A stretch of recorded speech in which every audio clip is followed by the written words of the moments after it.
तो ईवीएस का mock test है जिसमें एनसीईआरटी प्लस पेडागोजी दोनों रहेगा। हम करेंगे कुछ 20 क्वेश्चंस को, वैसे 30 का सेट होना चाहिए। वो क्वेश्चंस हैं जो सीटेट ने एग्जाम्पलर में भी दिए हैं, जो मॉक टेस्ट में भी दिए हैं, तो जरूरी है कि इनको हम अच्छे से समझ लें, है ना। और ये सिलेबस में भी है, एनसीईआरटी पेडागोजी जिस तरह की पूछी जाती है, डायरेक्शन के क्वेश्चंस, रीजनिंग का थोड़ा बहुत एक आध पार्ट वो पूछा जाने लग गया है। ईवीएस चलिए फटाफट से शुरू करते हैं। लाइक शेयर सब्सक्राइब आप कर दीजिएगा। जब मौका मिलेगा मैं आपके सामने लाइव दिखूंगी। आपको इस चीज का इंतजार नहीं करना कि कौन सा टाइम क्या नहीं। इस टाइम पे वैसे भी आपको जब मौका मिले पढ़ना ही है। ये वो वाला टाइम तो है नहीं कि आप एक पर्टिकुलर रूटीन ही फॉलो करेंगे कि 3 घंटे पढ़ते थे तो इस टाइम भी 3 घंटे पढ़ेंगे। इस टाइम आप 6 पढ़िए, 9 पढ़िए, जितना हो सके। ये वाला टाइम काफी with respect to the location of Delhi, Delhi के लोकेशन को अगर हम ध्यान में रखें तो in which directions are Gandhinagar capital of Gujarat. Gujarat क्या है? गांधीनगर, सॉरी गुजरात की कैपिटल है गांधीनगर। वो किस डायरेक्शन में होगी? दिल्ली से। And Patna capital of Bihar. और भाई इंडिया की कैपिटल दिल्ली, और दिल्ली से अगर हम देखें गुजरात की कैपिटल गांधीनगर तो वो किस डायरेक्शन में होगी? दूसरा, अगर हम वहां से देखें, कहां से? दिल्ली से ही पटना को, जो कि बिहार की कैपिटल है, तो वो किस डायरेक्शन में होगी? Located respectively south east. देखो ये तो हमें पता है कि दिल्ली कहीं यहाँ ऊपर है, सेंट्रल में है, ठीक। अब दिल्ली से अगर हम नीचे जाएंगे तभी गुजरात पहुंचेंगे, मतलब साउथ में तो जाना पड़ेगा, और गुजरात इधर साइड होगा कहीं वेस्ट में, ठीक। तो साउथ वेस्ट हो जाएगा। दिल्ली से पटना बिहार कहीं यहां कहीं पड़ेगा, यानी साउथ में तो जाएंगे, साथ में ईस्ट में भी जाएंगे, तो साउथ ईस्ट हो जाएगा, ठीक। तो सिर्फ 54% आंसर सही आ रहे हैं, साउथ वेस्ट एंड गलत गलत गलत गलत गलत कर रहे हो भाई। साउथ वेस्ट और साउथ ईस्ट होना चाहिए, ठीक है। साउथ वेस्ट और साउथ ईस्ट होना चाहिए, जो कि ऑप्शन नंबर बी है, जो कि ऑप्शन नंबर बी है। अभी मैं मैप में भी दिखा दूंगी आपको। भाई 4 दिशाएं हैं ना, 4 डायरेक्शंस आर देयर। अगर हम वैसे मेजर देखें तो उसमें देखेंगे तो फिर ज्यादा आ जाएंगी। South west and south east, यानी दक्षिण पश्चिम और दक्षिण पूर्व। देखते हैं कैसे। क्वेश्चन ने क्या पूछा ये समझना बहुत जरूरी है।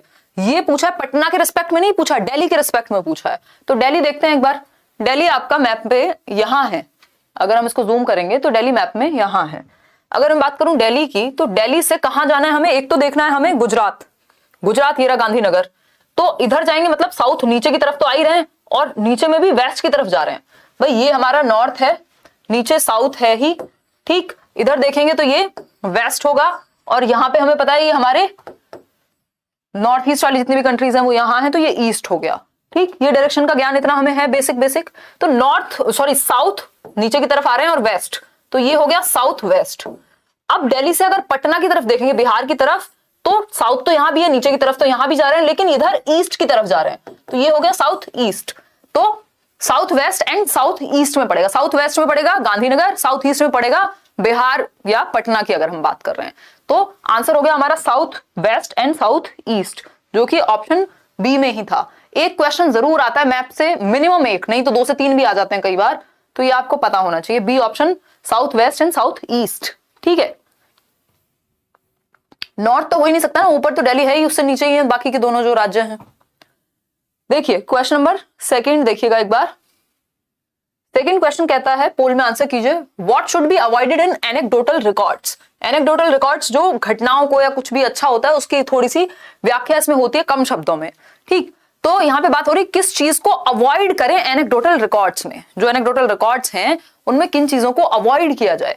तो पहला ऑप्शन है आइडेंटिफाइंग मेनली प्रॉब्लमैटिक सिचुएशंस, यानी सिर्फ प्रॉब्लमैटिक सिचुएशंस को आइडेंटिफाई करें, नहीं किसी दिन कुछ बहुत अच्छा हुआ है उसको भी और प्रॉब्लमैटिक है उसको भी, लेकिन ओनली नहीं आएगा या मेनली नहीं आएगा, तो इसलिए ये बात गलत हो गई। आइडेंटिफाइंग स्ट्रेंथ्स एंड वीकनेसेस, यानी जो बच्चे की स्ट्रेंथ्स हैं और वीकनेस है उसको पहचाने, किस दिन उसने कुछ नेगेटिव किया, किस दिन कुछ पॉजिटिव किया, दोनों को हम क्या कर रहे हैं, एनेक्डोट बना रहे हैं, दोनों के नोट्स ले रहे हैं एक तरह से। Making statements of judgement, judgement का नहीं यहाँ पे कि ये गलत है या सही है, आपने जस्ट एज इट इज जो भी घटना होती है उसको आप नोट डाउन करते हैं एनेक्डोटल रिकॉर्ड्स में। जो भी स्ट्रेंथ है वीकनेस है उन सब को आप उन सबको देख के आइडेंटिफाई कर पाएंगे। Identifying areas of interest and relationships, भाई बच्चे का इंटरेस्ट किस तरफ है ये आपको घटनाओं से पता लग जाएगा, उसकी एक्टिविटी से पता लग जाएगा। दूसरा रिलेशनशिप्स, बाकी जो चीजें हैं आपस में वो किस तरह से जुड़ करके काम कर रही हैं। तो आंसर क्या है, या तो बी सही है या फिर डी सही है। ए और सी तो गलत लग रहे हैं, तो बी या डी में से कोई एक सही होगा। बी या डी में से कोई एक सही होना चाहिए। बी और डी दोनों सही हैं। बी और डी का कहीं बन रहा है कॉम्बिनेशन, या तो कुछ टाइपिंग मिस्टेक है। देखो एक बार, A and C identifying mainly, अच्छा, एक सेकेंड, देख रहे हो मैंने ही उल्टा पढ़ लिया क्वेश्चन, समझो।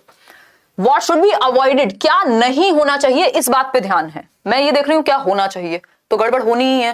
देखो मेनली सिचुएशन जो है प्रॉब्लमेटिक हम रिकॉग्नाइज करें, ये नहीं होना चाहिए, अवॉइड किया जाना चाहिए, तो ये बात सही हो गई। स्ट्रेंथ वीकनेस तो सही है।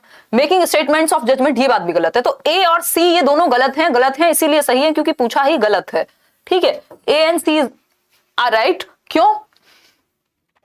क्योंकि mainly identifying mainly problematic situations, ये अवॉइड करना चाहिए। दूसरा जजमेंट पास करना अवॉइड करना चाहिए, बाकी के दोनों एक्सेप्टेबल हैं, ठीक है बात। तो ये क्वेश्चन थोड़ा सा घुमा देते हैं, अगर गलती से भी आप गलत पढ़ लें, जैसे अभी मेरे साथ हुआ, मैंने अवॉइडेड मेरे दिमाग से निकल गया, या नॉट लिखा हुआ अगर दिमाग से निकल जाएगा तो प्रॉब्लम हो जाएगी, 1 नंबर फ्री में पानी में चला जाएगा। चलिए आगे बढ़ते हैं। सिर्फ 33% लोगों ने आंसर सही दिया था इसका। क्वेश्चन नंबर 3 देखिए, पढ़िए और पोल में आंसर कीजिए एक बार फटाफट से। बहुत बढ़िया आप लोग की एनर्जी है इस टाइम पे भी कि आपने मेंटेन करके रखी है ना।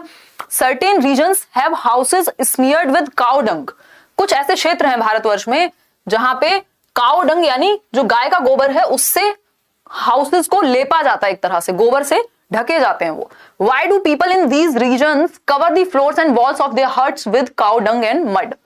ये जो फ्लोर्स हैं, ये जो जगह है, ये जो दीवारें हैं या फर्श है, क्यों इनको गाय के गोबर से लेपा जाता है या कवर किया जाता है इन हट्स को या फिर इन वॉल्स को? बताइए रीजन। पहला है the smell of cow dung keeps the animal away, animal ही दूर भाग जाएंगे, जब एनिमल ही नहीं रहेंगे तो फिर यूज क्या है उस जगह का।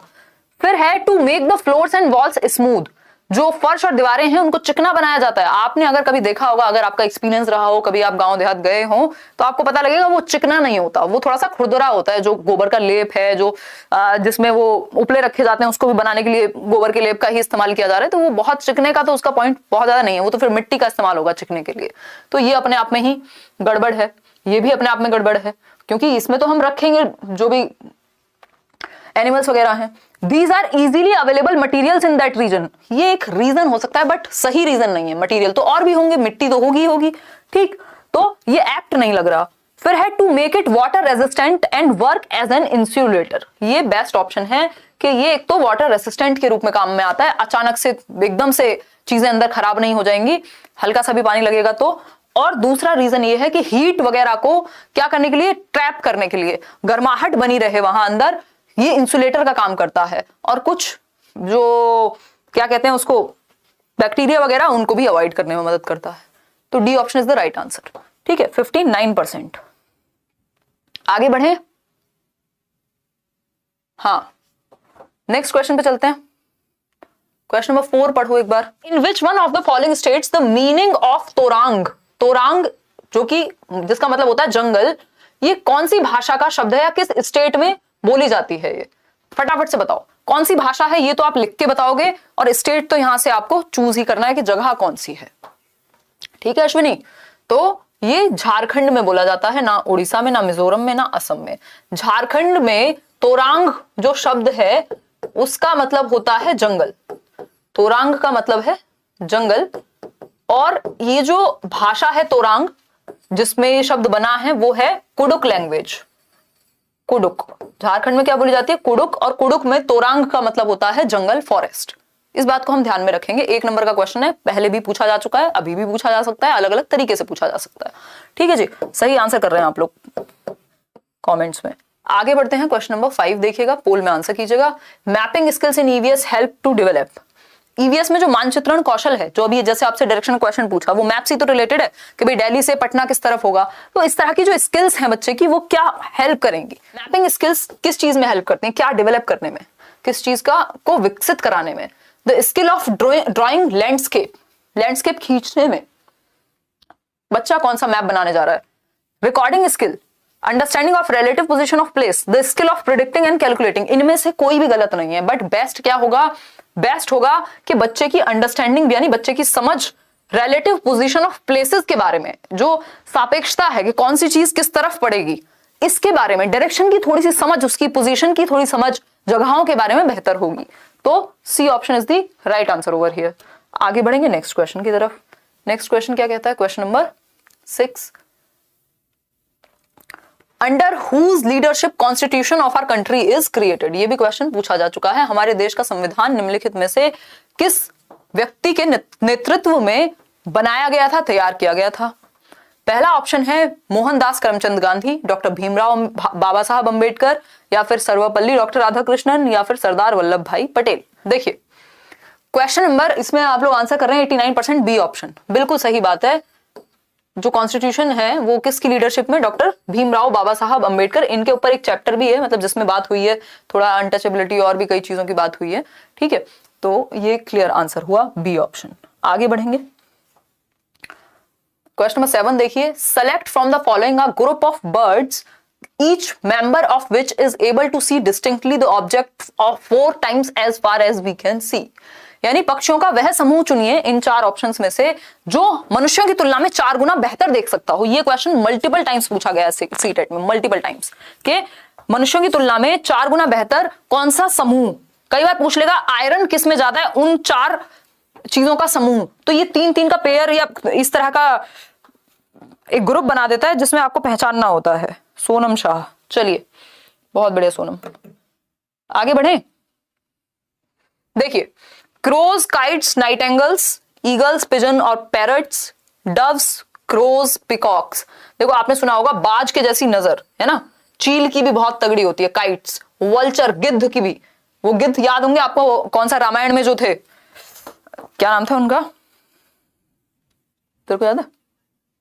हाँ बोल दे, अरे बोल दे ना भाई। हमारा भाई तो शर्मा रहा है, उसने देखी है रामायण खूब कई बार, और मैंने भी बहुत देखी है, बट मेरे दिमाग से निकल रहा है नाम, है ना। अरे बोल दे यार, जटायु, एग्जैक्टली। हाँ, तो वो उनका ध्यान, उनकी जो नजर थी वो कितनी तेज थी, ठीक। ईगल्स, काइट्स, वल्चर, आप उसको भी देखते हो, जो चील है वो सांप को उठा के ले जाती है ना। तो इनकी ये जो पूरा ग्रुप है, इनकी 4 गुना ज्यादा बेहतर आईसाइट है ह्यूमंस से, और ऐसे ही किसकी, टाइगर की भी बहुत अच्छी है। तो इन चीजों का हमें ध्यान रखना है, ये बार बार क्वेश्चन पूछे जाते हैं। 96% आंसर्स सही है। क्लियर है जी। आगे बढ़े, question number 8, today we can not think of food without chillies, यानी बिना मिर्च के हम सोच नहीं सकते खाने के बारे में। मैं तो स्पेशली, मतलब मेरे को थोड़ी सी तो चाहिए ही हरी मिर्च। These were brought to our country by traders coming from, ये हमारे देश में कहां से आने वाले व्यापारियों के द्वारा लाई गई थी? कौन? चिलीज, मिर्च की बात हो रही है। फटाफट से बताइए, अफगानिस्तान, साउथ अमेरिका, इंग्लैंड या साउथ अफ्रीका। देखो मैं हटा देती हूं, इंग्लैंड से नहीं आई, अफगानिस्तान से नहीं आई, या तो साउथ अमेरिका या साउथ अफ्रीका। बहुत ही अच्छा लग रहा है कि आप लोग कंफ्यूज नहीं हो रहे हैं इस तरह के ऑप्शन देख के। 94% आंसर कह रहे हैं साउथ अमेरिका, नहीं तो साउथ अफ्रीका भी कई लोग समझ सकते थे, जो कि गलत हो जाता। ठीक, साउथ अमेरिका से, दक्षिणी अमेरिका से ये ग्रीन चिलीज को ब्रॉट किया गया, मतलब लाया गया। ठीक है, मिर्च, जो हरी मिर्च के आप स्वाद लेते हैं। आगे बढ़ते हैं, अलग अलग मसाले अलग अलग जगह से आए थे ना, याद होगा आपको। साउथ अफ्रीका से क्या लाए थे ये भी लिखिएगा कमेंट्स में बाद में। क्वेश्चन नंबर 9 देखिए एक बार। क्वेश्चन नंबर 9 सेज, पढ़िए एक बार क्वेश्चन नंबर 9 को, मैं हो जाती हूँ साइड। क्वेश्चन नंबर 9 कह रहा है कि Smita wanted to sensitise her learners about gender disparity. देखो जेंडर का एक क्वेश्चन लगभग हर टॉपिक में आने लग गया है, मैथ्स में भी इवन। यानी जेंडर डिस्पैरिटी, यानी जो जेंडर इनइक्वालिटी या स्टीरियोटाइप्स, रूढ़िबद्धता है, उसके प्रति सुनीता जो कि एक टीचर है, वो अपनी कक्षा में बच्चों को संवेदनशील करना चाहती हैं कि वो आगे वाली जनरेशन में ये चीज कंटिन्यू ना हो। ठीक, What should Smita choose to do in her class from the following suggestions? ये कुछ 4 सजेशंस हैं। इन चारों में से कौन सी एक चीज को सुनीता को अपनाना चाहिए ताकि जेंडर इनइक्वालिटी या इनसेंसिटिविटी या फिर स्टीरियोटाइप्स को खत्म किया जा सके या चैलेंज किया जा सके? तो पहला ऑप्शन यहाँ है, invites a students mother to class who is an auto driver. एक छात्र की माँ को कक्षा में आमंत्रित किया जाए जो कि एक ऑटो ड्राइवर है। छात्र की माँ, एक स्टूडेंट की मदर जो कि एक ऑटो ड्राइवर है, उनको हम क्लासरूम में बुलाएं। इसको कम्युनिटी रिसोर्स भी बोलते हैं, कि जब आप कम्युनिटी से कुछ सिखाने के लिए क्लासरूम में बुला रहे हैं किसी को, तो ये कम्युनिटी रिसोर्स कहलाता है ईवीएस में। तो इस बात को भी हम थोड़ा सा ध्यान में रखेंगे। दूसरा ऑप्शन है आपका, दूसरा ऑप्शन है present students with stereotypical models. रूढ़िवादी मॉडल्स अगर आप प्रेजेंट करेंगे कि सिर्फ जिनके घर में पापा ही काम करने जाते हैं और उनको ये लगता है कि पापा को ही काम करना चाहिए, ऐसा नहीं है कि सबको लगता होगा, मतलब ऐसी सोच को बढ़ावा देना जो पहले से रूढ़िबद्ध है, जो पहले से आ रही इनइक्वालिटी पे फोकस्ड है, तो उससे तो और बढ़ावा मिलेगा, इससे कहां फायदा होगा कुछ। Show flash cards of different kinds of work, यानी फ्लैश कार्ड दिखाए जाएं अलग अलग तरह के काम के, बट इसमें जेंडर की तो कोई बात ही नहीं हो रही, ठीक है। जेंडर पैरिटी की तरफ जाना है हमें, डिस्पैरिटी की जगह। ये जो डिस्पैरिटी है इसमें से डिस हटाना है, पैरिटी यानी समानता पे आना है, समता पे आना है। Ask only boys to sweep the classroom daily. अगर आप सिर्फ लड़कों से कहेंगे कि तुम ही क्लासरूम को साफ करोगे तो ये भी तो गड़बड़ है ना, ये फिर आपने ये कह दिया कि सफाई का काम सिर्फ लड़कों का है। जब आपको चैलेंज करना होता है या फिर पैरिटी लानी होती है तो आप ऐसे मॉडल्स प्रस्तुत करते हैं जो चैलेंजिंग हो, स्टीरियोटाइप्स को, स्टीरियोटाइप्स के अगेंस्ट हो। इसमें एक ऑप्शन बेस्ट है कि यदि आप किसी बच्चे की मदर को बुलाते हैं जो ऑलरेडी ऐसा काम कर रही है जो स्टीरियोटाइप्स के बिल्कुल अगेंस्ट है। ऐसा काम क्या है? ऑटो चलाना, जो जनरली मेल्स को ही जिस चीज में डोमिनेंट माना जाता है कि वही चलाएंगे, ठीक है, तो वो अपना काम कर रही है, एक काम है ऑटो चलाना भी, वो कोई भी कर सकता है, लड़की हो या लड़का। तो ये आपने इस चीज को एक तरह से मैसेज दिया है क्लासरूम में, जेंडर स्टीरियोटाइप्स को चैलेंज किया है, पैरिटी लाने की कोशिश की है। अगर आपने ऑपोजिट रोल दिखाया है तो ठीक है। अगर सिर्फ सफाई के काम को आप लड़कों से ही कराते तब भी गलत था, लेकिन ये एक ऐसा काम है जिसमें जनरली वो देखा जाता है कि रूढ़िबद्धता है, कि इस तरह की जो नौकरियां हैं या काम है उनमें मेल डोमिनेंट है, तो वो आपने उसका ऑपोजिट दिखाया है। तो ए ऑप्शन इसलिए सही है, 62% आंसर सही भी आ रहे हैं। क्वेश्चन नंबर 10 देखिए, अलब्रूनी के बारे में है। अलब्रूनी जो कि आए थे कहीं से, Afghanistan. There is a paragraph in class 5 EVS textbook based on Alberuni's observation of construction of ponds, कि कैसे भारत में तालाब बनाए जाते थे हजारों साल पहले। इसके बारे में अलब्रूनी ने कुछ बातें लिखी थी। What would be the purpose of including this paragraph? एक छोटा सा पैराग्राफ है, अगर आपने मेरे साथ कभी भी EVS का पुराने सेशंस देखे हैं या मैं आगे भी बीच में रिवीजन कराऊंगी तो उस सेंस में आपको दिखेगा कि अलब्रूनी के बारे में थोड़ी सी बात हुई है NCERT में। इसका पर्पस क्या है इस पैराग्राफ का? 4 ऑप्शंस आपके सामने। पहली बात की अगर हम बात करें तो it helps learners to identify sources of history. इससे पता चलता है कि क्या क्या सोर्सेज, स्रोत हो सकते हैं इतिहास को जानने के, कि भाई अलब्रूनी आया था, उस टाइम पे लोगों ने उसने रिकॉर्ड किया, कुछ कुछ लिखा और उससे हमें पता लगा कि कैसे उस टाइम पे पॉइंट्स बनते थे। It helps learners to improve their recording of observations. इससे क्या होगा? बच्चों का ऑब्जर्वेशन यानी अवलोकनों को रिकॉर्ड करने की क्षमता बेहतर बनेगी। बट उन्होंने तो देखा ही नहीं अलब्रूनी को रिकॉर्ड करते हुए, बन तो सकती थी बट उन्होंने देखा थोड़ी है, ये तो आप बता रहे हैं उसको देख करके। It helps learners to appreciate technology present in India some 1000 years back, यानी कि ये लर्नर्स को अप्रिशिएट करेगा कि आज से 1000 साल पहले भी इंडिया में कितनी अच्छी टेक्नोलॉजी अवेलेबल थी, पॉन्ड्स को कितने ढंग से बनाया जाता था, जो कि उस पैराग्राफ में गिवन है। It helps learners to appreciate the role of evidence in history. History में एविडेंस का क्या रोल है, इस बात को जानने में भी मदद मिलेगी, जिसको हम नकार नहीं सकते। देखो, नकार तो हम बी को भी नहीं सकते, बट हमारे पास चारों ऑप्शन ऐसे हैं नहीं जिसमें हम चूज कर जाएं, ठीक, तो इसलिए हमें बी के साथ नहीं जाना। बी से बेटर ऑप्शंस यहां हैं। आंसर होगा ACD, ठीक है, आंसर होगा ACD। इसमें कोई भी कंफ्यूजन नहीं होनी चाहिए। ये अभी 2020 में भी पूछा जा चुका है क्वेश्चन और इसका सही उत्तर यही है, ठीक है, ऑफिशियल आंसर की के अकॉर्डिंग भी और लॉजिकली भी अगर हम देखें। ठीक, आगे बढ़े, समझें थोड़ा सा। नेक्स्ट क्वेश्चन पे चले। क्वेश्चन नंबर 11 देखिए, पढ़िए और इसको पोल में आंसर कीजिए। देखिए एक बार, which one, may God bless him and you too as well. देखिए, which one of the following did experiments with pea plants, इनमें से कौन सा एक एक्सपेरिमेंट पी प्लांट्स यानी मटर के पौधों पर किया गया था और पाया गया कि pea plant has some traits which come in pairs, कि जो मटर के पौधे हैं उनके कुछ ट्रेट्स हैं जो पेयर में आते हैं, जोड़ों में चलते हैं। जो खुरदरे हैं तो खुरदरे होंगे, स्मूथ हैं तो स्मूथ होंगे, टॉल और शॉर्ट, येलो और ग्रीन एटसेट्रा। ये किसने पाया? ये बिल्कुल फ्री का नंबर है जिसमें सिर्फ 62% आंसर सही कर रहे हैं। बाकी के क्यों नहीं कर रहे हो? 40% लोग कहां गए? लगभग 38% लोग पूरे। जॉन ग्रेगर मेंडल ने किया है, ये डी ऑप्शन है। चार्ल्स डार्विन नहीं है, ये MS स्वामीनाथन भी नहीं है, जॉर्ज मेस्ट्रल भी नहीं है, this is John Gregor Mendel. ठीक, ऐसे कंफ्यूज मत हो, ये NCERT में दिया हुआ है आपकी। क्वेश्चन नंबर 12 पे चलते हैं। Question number 12 says which of the following is one of the 6 themes suggested in the EVS syllabus as per NCF 2005? 6 themes हैं, 6 ब्रॉड थीम्स हैं और उसमें फिर कुछ सब थीम्स भी हैं। अगर हम बात करें ये 6 थीम्स की, तो कौन से 6 थीम्स में से 6 थीम्स जो भी आपके दिए गए हैं EVS के पाठ्यक्रम में, एक सही उत्तर है? क्वेश्चन नंबर 12 का एक बार पोल में आंसर कीजिए, फिर हम चर्चा करेंगे। Material, natural resources, things we make and do and how things work. फटाफट से आंसर करो, सिर्फ यही सही है, बाकी ये 6 थीम्स के अंदर नहीं आते, ये ब्रॉड थीम्स में आते ही नहीं है। ठीक है, आपको याद आ रहा होगा फैमिली से मैंने आपको याद कराया था, सबसे पहले हम परिवार में आते हैं, ठीक, फिर हम क्या है खाना खाते हैं, फैमिली एंड फ्रेंड्स, ये 6 थीम्स है, इनसे एक क्वेश्चन मिनिमम आएगा, और जो इन 6 में ना हो वो ब्रॉड थीम में नहीं है, वो सब थीम में होगा फिर, ठीक है जी। तो इस बात का भी हमें ध्यान रखना है। फैमिली एंड फ्रेंड्स यानी परिवार, ये सबसे पहले, फिर हम परिवार में जन्मे हैं तो फिर खाना भी खाएंगे, फिर पानी भी पियेंगे खाना खा के, वाटर, फिर शेल्टर, रहेंगे भी कहीं, फिर उसके बाद अगर हम बात करें तो नेक्स्ट है निशांत राजपूत कह रहे हैं अलब्रूनी केम फ्रॉम उज्बेकिस्तान। हाँ सही बोल रहे हो बिल्कुल, उज्बेकिस्तान। उस टाइम पे शायद कुछ तो लफड़ा था, मेरे दिमाग में एक कंफ्यूजन होगी कुछ, I am so sorry for that, है ना, कई बार होता है। तो उस टाइम पे शायद वो अफगानिस्तान था या जो भी था, अभी उज्बेकिस्तान है, बिल्कुल बुक में यही लिखा हुआ है। यू आर राइट भाई, करेक्ट कर लेना अपना सब, ठीक है, धन्यवाद निशांत। आगे बढ़ते हैं, देखिए एक बार अगर हम बात करें फैमिली एंड फ्रेंड्स, परिवार ने सबसे पहले जन्म लिया, दोस्तों के साथ खेले, खाना खाया, पानी पिया, फिर रहने चले गए कहीं, फिर ट्रैवल भी करेंगे, घूमेंगे भी तो सही, सिर्फ घर में थोड़ी रहेंगे, है ना। फिर है 6th things we make and do, जो काम हम करते हैं, काम भी तो करेंगे ना कुछ, या घूमते फिरते खाते फिरते रहेंगे ऐसे ही बस, खाते पीते सोते यही थोड़ी करेंगे, काम भी करेंगे कुछ। तो फैमिली एंड फ्रेंड्स पहला थीम है, फूड दूसरा थीम है, मेरे साथ बोला करो इसको तभी दिमाग में टिकेगा, वाटर उसके बाद 3rd थीम, फिर शेल्टर, रहने को भी जगह चाहिए, ट्रैवल घूमने को भी चाहिए, और things we make and do, कुछ बनाएंगे, कुछ खाएंगे, कुछ करेंगे जीवन में, ठीक है जी। इंग्लिश मैराथन भी करा देंगे। तो आपकी ये 6 ब्रॉड थीम्स हैं। आगे बढ़ेंगे नेक्स्ट क्वेश्चन की तरफ।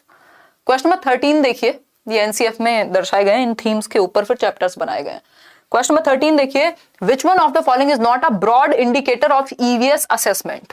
नॉट लिखा है और ब्रॉड इंडिकेटर, यानी ईवीएस में आकलन को कौन सा एक तरीका बेहतरीन नहीं मानेंगे या व्यापक संकेतक नहीं है, यानी मेजर नहीं है। पहला ऑप्शन है concept mapping, concern for equality, cooperation, concern for justice. ये भी हम प्रीवियस मैराथन्स में कर चुके हैं, अगर पिछले साल वाला भी देखा है तो वो देखिए, पिछले साल क्या इसी साल की बात है, अभी तो पेपर हुआ था जुलाई में, जनवरी में हुआ था, जुलाई में कहा। देखो एक बार अगर हम बात करें, अरे बढ़िया से सीटेट क्लियर करना है, फिर मीटअप में मिलेंगे अच्छे से और ऑफलाइन क्लासेस में मिलेंगे अच्छे से। देखो concept mapping, concern for equality यानी समानता के प्रति सरोकार, कि आप इक्वालिटी को, बराबरी की आप बात कर रहे हैं, ठीक, इस बात का ध्यान रखा जाना चाहिए, जेंडर सेंसिटिविटी वगैरह होनी चाहिए। कोऑपरेशन, बच्चों को एक दूसरे के साथ कोऑपरेट करने का, सहयोग करने का मौका मिले। कंसर्न फॉर जस्टिस, इसमें यहाँ पे किसी के भी साथ अन्याय ना हो, इन सब चीजों का ध्यान रखा जाए जब आप असेस कर रहे हैं बच्चों को, ठीक है। लेकिन कॉन्सेप्ट मैपिंग होता है कॉन्सेप्ट को छोटे छोटे टुकड़ों से कनेक्ट करके समझना, ये मेन नहीं है, ये ब्रॉड नहीं है, असेसमेंट के टाइम पे कि समझने के टाइम पे जरूरी है। तो आंसर जो है वो ए है, ना कि डी, ठीक है जी। आगे बढ़ेंगे, क्वेश्चन नंबर 14 देखिए, which of the following is not correct with respect to formative assessment.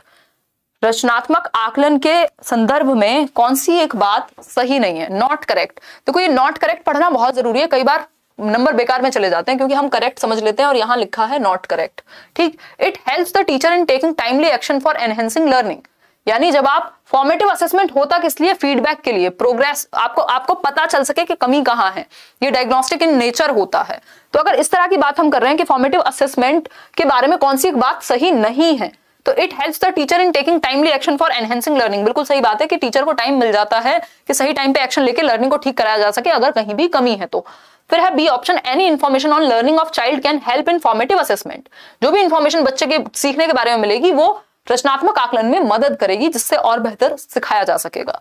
फिर है C option, it is to monitor students progress, यानी बच्चों की प्रोग्रेस को मॉनिटर किया जा सके, क्या किया जा सके, निगरानी रखी जा सके कि कितना प्रोग्रेस हो गया है। ये हम क्या कहेंगे, इसको सही कहेंगे गलत कहेंगे, या फिर it is to be reported in every quarter of report card. देखो प्रोग्रेस का भी पता चल सके, फीडबैक भी मिल सके, डायग्नोस भी कर सके, ये सब चीजें होती हैं।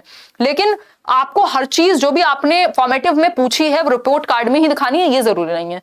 तो it is to be reported in every quarter of report card, that is not right, ठीक। कई बार आप ऐसी एक्टिविटी कराएंगे जो मेंशन्ड भी नहीं होती, ठीक। तो D option is the right answer, जो कि आप लोग 65% आंसर सही दे भी रहे हैं। क्वेश्चन नंबर 15 देखिए, कुछ 20 क्वेश्चन करने वाले हैं। Puneet gave his class 5 learners, class 5 का टीचर है Puneet, an outline of human body की एक आउटलाइन दे दी उन्होंने मानव शरीर की, and asked them to draw the digestive system, पाचन तंत्र को ड्रॉ करने के लिए कहा बच्चों को, before teaching chapter on food chapter पढ़ाने से पहले उन्होंने कहा कि एक काम करो, पाचन तंत्र को बना के दिखाओ। Puneet wanted to what, Puneet क्या चाहते थे या चाहते हैं? पहला ऑप्शन है test, he wants to test if learners could make labelled diagrams, मतलब वो लेबल लगा लगा के प्रॉपर डायग्राम बना सकते हैं या नहीं, ज्यादा एक्सपेक्टेशन हो जाएगी 5वीं क्लास के बच्चे से। फिर है elicit learners ideas about digestion, मतलब पाचन की प्रक्रिया पर शिक्षार्थियों, पाचन से संबंधित शिक्षार्थियों के विचारों को प्राप्त करना। ये प्रीवियस नॉलेज टेस्ट कर रहे हैं एक तरह से कि वो पूर्व ज्ञान कितना है बच्चे का, तो उसका दिमाग एक्टिव होगा जब वो डाइजेस्टिव सिस्टम के बारे में सोचेगा, तो फूड से भी तो रिलेटेड है ना दोनों, तो इससे बच्चे का थॉट जगेगा, जहां बच्चा सबसे ज्यादा थिंकिंग कर पाएगा, एक्टिव हो पाएगा, ये हम कह सकते हैं उसका थॉट एलिसिट होगा, एक तरह से विचारों को आप जगा पा रहे हैं उसके डाइजेशन को लेकर के। फिर है next question, evaluate, next option है evaluate learners on the process of digestion, मूल्यांकन थोड़ी कर रहे हैं, अभी तो पढ़ाएंगे ना आप food. Identify learners with good drawing skills, ऐसा कुछ भी नहीं है, आपका मेन उद्देश्य ये है कि आप बच्चे की सोच को, उसकी प्रीवियस नॉलेज को टेस्ट कर पाए, पता कर पाए, ताकि नया चैप्टर पढ़ाने से पहले उसको कनेक्ट किया जा सके, आपको पता लगे वो कितना जानता है प्रीवियस टॉपिक के बारे में। तो इसका आंसर क्या हुआ अपना? इसका आंसर है B option, elicit their thought. Question number 16 देखिए, why does Iqra encourage her learners to read newspaper and magazines in EVS? यानी इकरा एक बच्ची है, वो एनकरेज करती है अपने लर्नर, इकरा बच्ची नहीं है, इकरा टीचर है, ठीक है जी। इकरा जो है एक शिक्षिका हैं और वो अपने लर्नर्स को एनकरेज करती है, प्रोत्साहित करते हैं कि भाई न्यूज़पेपर पढ़ा करो, मैगजीन पढ़ा करो ईवीएस के बारे में, इससे क्या होगा? पहला ऑप्शन है these help learners to engage with the real world, ये शिक्षार्थियों को उनके अपने संसार से जुड़ने में सहायता करते हैं। पोल में आंसर कीजिए एक बार, क्या हुआ? फिर है option B, these help learners become competitive, यानी ये कंपटीशन की भावना जगाते हैं। कंपटीशन की भावना जगाना बिल्कुल भी उद्देश्य नहीं होता पढ़ाई लिखाई में। These are entertaining resources available, ये मनोरंजक संसाधन है न्यूज़पेपर या मैगजीन। या फिर नेक्स्ट है these help learners to become independent, ये शिक्षार्थियों को स्वतंत्र बनाने में सहायता करते हैं। व्हाट डू यू से? भाई ये कॉम्पिटिटिव बनाना उद्देश्य नहीं है, एंटरटेन करना भी बहुत हद तक उद्देश्य नहीं है। एंटरटेन भी करेंगे तो सीखने के लिए करेंगे, ठीक है। तो इस केस में अगर हम बात करें तो या तो ए है या तो डी है। These help learners to engage with the real world, बच्चों को जो रियल दुनिया है, वास्तविक दुनिया, जहां एनवायरमेंट है, जहां एनवायरमेंट के इश्यूज हैं, उनसे कनेक्ट किया जा रहा है। डी ऑप्शन कहता है these help learners to become independent, ये स्वतंत्र बनाने में सहायता करेंगे। मतलब कैसे स्वतंत्र बनाने में सहायता कर सकते हैं कि ठीक है उनको कुछ नॉलेज तो मिलेगी, लेकिन स्वतंत्र बनाने के तो और भी तरीके थे, सिर्फ न्यूज़पेपर और मैगजीन क्यों?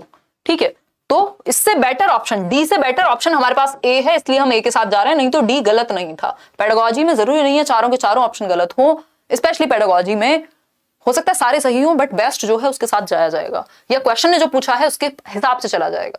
तो ईवीएस में न्यूज़पेपर और मैगजीन पढ़वाने का जो मुख्य उद्देश्य है वो है कि रियल वर्ल्ड, वास्तविक दुनिया के साथ बच्चा कनेक्ट कर सके, एंगेज कर सके, उसको पता चले कि जो मैं किताबों में पढ़ रहा हूँ वो एनवायरमेंट से रिलेटेड चीजों पे क्या क्या आर्टिकल्स आ रहे हैं, क्या क्या न्यूज आ रही है, कैसे जो आपकी हीट है वो बढ़ रही है, इस तरह की चीजें वो जान सके, एनवायरमेंट के बारे में क्या नुकसान पहुंच रहा है एनवायरमेंट को, कौन सा सबमिट हुआ था। A option is the right answer.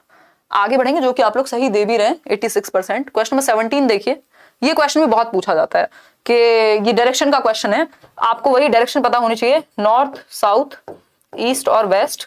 अब देखो एक बार पढ़ो ये क्वेश्चन, पोल में आंसर करो, फिर आगे बढ़ेंगे। देखिए, your house is located eight x, आपका घर है जो एक्स पॉइंट है कोई, वहां लोकेटेड है। Your school is located at Y, Y point पे आपका स्कूल लोकेटेड है। Although your school is just opposite but you can not go straight. देखो ये वर्ड बहुत जरूरी है, आप बाद में आंसर को वेरीफाई कर पाएंगे इससे। ऑपोजिट है घर के जस्ट स्कूल, बट ऐसे सीधे ना जाके घूम के जाना पड़ेगा, ठीक। तो हम मान लेते हैं कि अगर स्कूल यहां है, मतलब घर यहां है, तो स्कूल या तो यहां होगा या फिर यहां होगा, क्योंकि एक दूसरे के ऑपोजिट हैं। अब यहां पे बात हो रही है कि कैसे जाएंगे, तो बिजी हाईवे है बिटवीन, मतलब बीच में, इसलिए सीधे ना जाके आप क्या करेंगे, पहले 125 मीटर साउथ में जाएंगे। तो यहां से शुरू करेंगे, ये पॉइंट है हमारा एक्स जहां हम खड़े हुए हैं। 125 मीटर साउथ का मतलब होता है नीचे की तरफ, ठीक। 125 मीटर साउथ चले गए, then cross 100 metre long subway which is due east. East वैसे इस साइड होता है, बट क्योंकि अब ये नीचे आया तो इसका ईस्ट इधर होगा, ठीक है। तो हम क्या करेंगे, 100 मीटर इसको ईस्ट में भेज दिया, फिर उसके बाद क्या करेंगे, 100 मीटर ईस्ट चला गया, and finally reach your school at Y, जो कि 125 मीटर है नॉर्थ में, यानी 125 मीटर ऊपर जाएगा अब ये, ठीक। 125 मीटर, ठीक, नॉर्थ मतलब ऊपर, with respect to school at Y your house at X is. देखो ये बात ध्यान रखनी है, अब वाई पे पहुंच गया, अब आपको लास्ट में ये चीज पढ़नी है कि ये एक्स के रिस्पेक्ट में पूछा है कि वाई के। अगर वाई से एक्स पूछा है तो डायरेक्शन चेंज हो जाएगी, और एक्स से वाई पूछा है तो डायरेक्शन चेंज हो जाएगी। तो आपने सॉल्व कर भी लिया तब भी गड़बड़ हो सकती है अगर आपने क्वेश्चन को ध्यान से पढ़ा ना हो तो। ठीक है, with respect to school at Y your house is at X. Y से हाउस किस तरफ होगा, हाउस तो सामने ही है, इसका मतलब क्या हुआ, ईस्ट की तरफ है। 100 मीटर, अब बीच में गैप कितना है 100 मीटर का, तो 100 मीटर ईस्ट हुआ, जो हाउस है वो 100 मीटर ड्यू ईस्ट। तो D option is the right answer, जो कि सिर्फ 47% आंसर दे पा रहे हैं। इतनी गलती अगर करोगे तो कैसे जिंदगी चलेगी ये बता दो बस, फटाफट से बताओ। वेस्ट जो लोग कर रहे हैं ना उन्होंने एक्स से वाई को काउंट कर लिया है, जबकि वाई से एक्स की तरफ काउंट करना था, इसलिए वेस्ट नहीं हो सकता आंसर। आगे बढ़ेंगे क्वेश्चन नंबर 18 पर। क्वेश्चन नंबर 18 है आपका, in which one of the following states most villagers construct their wooden houses 3 to 3.5 metre above, यानी 3 से 3.5 मीटर की ऊंचाई पे विलेजर्स घर बनाते हैं किस गांव में, कौन सी जगह पे। इसको 10 से 12 फीट भी लिख सकता है वो अगली बार पेपर में, 3 से 3.5 मीटर को 10 से 12 फीट भी लिख सकता है।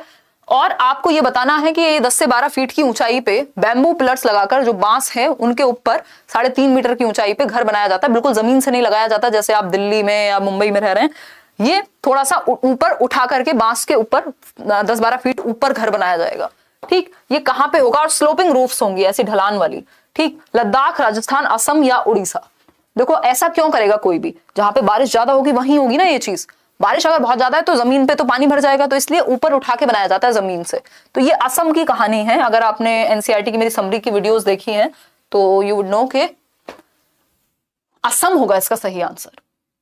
ठीक, लद्दाख में उस तरह के घर बनाए जाते हैं 2 फ्लोर वाले, जिसमें नीचे जानवरों के लिए भूसा वगैरह भर देते हैं। ठीक, राजस्थान में ऊपर वो झाड़ियां वगैरह लगा देते हैं घर के। ओडिशा का आई थिंक इन्होंने कुछ क्लियर डिपिक्शन दिया नहीं था। ठीक, आगे बढ़ते हैं। 17 को जिनका पेपर था उनकी डेट बाद में पता लग जाएगी, अभी तो उनके बारे में कोई ख्याल है नहीं। क्वेश्चन नंबर 19 देखिएगा एक बार।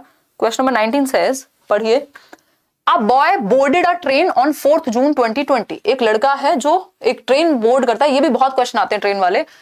4 जून 2020 को एक ट्रेन में चढ़ा एक लड़का एट नागरकोइल फॉर मडगांव, मडगांव जाने के लिए नागरकोइल से। The train departed at 22:30 hours, मतलब 10:30 बजे। ठीक है भाई, ये जब भी 24 आवर फॉर्मेट में आई थिंक मुझे नहीं लगता बताने की जरूरत है, बट बता देते हैं। ठीक, अगर यहाँ पे 22, 23, 12 के बाद 13 लिखा हो, सिंपल मतलब है 24 आवर फॉर्मेट है, तो इसमें 12 के बाद काउंट कर लो जितना आगे हो। भाई 22 लिखा है, 12 से कितना आगे है 10, 12 और 10 22 होते हैं ना, तो मतलब 10:30 की बात हो रही है। तो 10:30 पे ये रात को निकला है।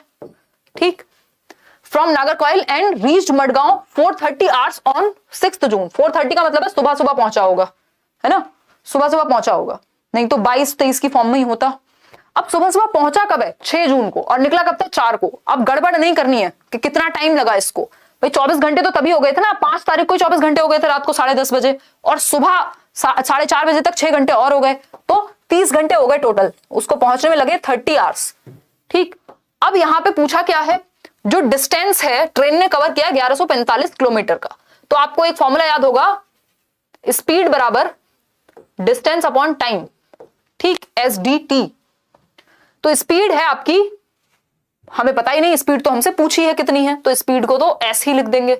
डिस्टेंस 1145 बताया है और टाइम है 30 घंटे का। अब 30 से इसको डिवाइड कर लो, 30 का पहाड़ा ना आता हो तो 5 30 कर लो, 5 6 जा 30 और 5 2 जा 10, फिर 5 2 जा क्या,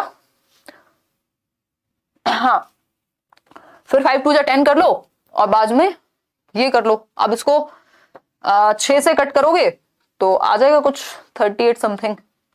ठीक है, तो आंसर आ जाएगा निकल करके। चले आगे बढ़े। 38.5 किलोमीटर्स, सिंपल है, ये तो गणित हो गया बिल्कुल, ये तो बेसिक कैलकुलेशन है, इसमें कोई भारी मैथ्स भी नहीं। इन क्वेश्चंस को छोड़ना नहीं होता क्योंकि आपको 1 नंबर फ्री का दिलाते हैं, बस थोड़ा सा आपको लॉजिक लगाना है। क्वेश्चन नंबर 20 देखिए। क्वेश्चन नंबर 20 आज के लिए आखिरी सवाल है और आप कमेंट्स में जवाब भी देंगे। With over 50 students in her class, 50 से ज्यादा बच्चे हैं, एक टीचर हैं वानी, उनकी क्लास में wants to engage them in an activity, एक एक्टिविटी में 50 के 50 बच्चों को इन्वॉल्व करना चाहती हैं, एंगेज करना चाहती हैं, which involves maximum number of senses, ये चाहते हैं कि ऐसी एक्टिविटी हो जिसमें बच्चों के ज्यादा से ज्यादा सेंसेस इन्वॉल्व हो, ठीक है। टू एनहेंस लर्निंग, लर्निंग जिससे बेहतर होगी, जितने ज्यादा सेंसेस आपके इन्वॉल्व होंगे, जैसे 5 सेंसेस हैं हमारे, देखना, सुनना, बोलना नहीं, टच करना, टेस्ट करना, ये सारी जो चीजें हैं हमारे 5 सेंसेस हैं, अगर 5 के 5 इन्वॉल्व होंगे, जितने ज्यादा सेंसेस किसी भी एक एक्टिविटी में इन्वॉल्व होंगे उतना अच्छा हम सीखेंगे, ठीक। विच of the following activities will be suitable for this purpose, कौन सी एक एक्टिविटी सुटेबल होगी इस पर्पस के लिए। पर्पस क्या है कि ज्यादा से ज्यादा नंबर ऑफ सेंसेस इन्वॉल्व हो जाएं, एंगेज हो जाएं, बच्चे एक्टिवली सीखें। तो सबसे ज्यादा बच्चे एक्टिव इन 4 ऑप्शंस में से कहां होंगे, आपके सामने प्रश्न ये है। एनकरेजिंग ग्रुप डिस्कशंस, हाँ बच्चा ग्रुप डिस्कशन में भी एक्टिव होगा जब आपस में बात करेगा, लेकिन क्या इससे भी ज्यादा एक्टिव हो सकता है कहीं। Organising field trip to a nearby place, field trip होता है, मान लीजिए आप ले गए बच्चे को ताजमहल दिखाने, आर्किटेक्चर का एग्जांपल देना था, आप किसी एक ऐसी, अगर दूध के बारे में पढ़ा रहे थे तो डेयरी ले गए, वहां पे दिखा दिया उसको प्रॉपर कि कैसे कैसे चीजें बनती हैं, कैसे क्या होता है, ठीक। या फिर आप किसी मॉन्यूमेंट को दिखाने लगे, कोई ओल्ड एज होम दिखाने लगे, कुछ भी ऐसी फील्ड ट्रिप जहां पे वो रियल जगह पे जाएगा, तो वो रियल चीजों को होते हुए देखेगा, ज्यादा सेंसेस इन्वॉल्व होंगे, आपस में उसके बारे में चर्चा भी की जा सकती है बाद में, तो ये सबसे ज्यादा एक्टिव यही लग रहा है हमें। तो स्मार्ट क्लासरूम लगा करके ऑडियो विजुअल मटेरियल से ज्यादा एक्टिव है रियल में नया देखना, कुछ किसी चीज को पिक्चर में देखना, कि मान लीजिए दूध कैसे बनता है, बनता छोड़िए, अगर हम बात करें दही कैसे बन रही है, तो ये आप कहीं उसको डेयरी पे ले जाएंगे साइट पे, वहां ज्यादा अच्छा समझेगा बजाय कि आप वीडियो दिखाएं, ठीक। फिर है inviting resource persons from community to demonstrate their skills, resource person को बुला लेंगे, जैसे अभी हमने पढ़ा था कि किसी की मम्मी अगर ऑटो ड्राइवर है तो उनको बुला लेंगे, किसी के पापा डॉक्टर हैं तो उनको बता देंगे, उनको बुला लेंगे किसी बीमारी के बारे में बताने में, किसी के पापा फार्मर हैं यानी जो एक किसान है तो वो उनको बुला लेंगे क्लासरूम में एक लेक्चर के लिए। ये सब चीजें अच्छी हैं, लेकिन सबसे ज्यादा एक्टिव बच्चा बी ऑप्शन में है, इसलिए B is the right answer. अगर कुछ ऐसा होता केमिकल वगैरह जिससे बच्चे को कुछ खतरा होता तब हम फील्ड ट्रिप नहीं कराते, जब तक इशू ना हो बच्चे की कुछ हेल्थ को या डेंजर ना हो, नहीं तो फील्ड ट्रिप अच्छी होती है। क्यों? क्योंकि सबसे ज्यादा सेंसेस आपके एक्टिव रहते हैं। तो B option is the right answer, जो 65% आंसर्स आप लोग दे भी रहे हैं। 30 क्वेश्चंस वैसे तो हमें करने थे, अगले सेट में कर लेंगे 30, ठीक है। और ये क्वेश्चंस आपको हेल्प करेंगे। आउट ऑफ 20 क्वेश्चंस कितने आपके ठीक हुए ये आप बता दीजिएगा। लाइक शेयर सब्सक्राइब ना किया हो तो वो भी कर लीजिएगा।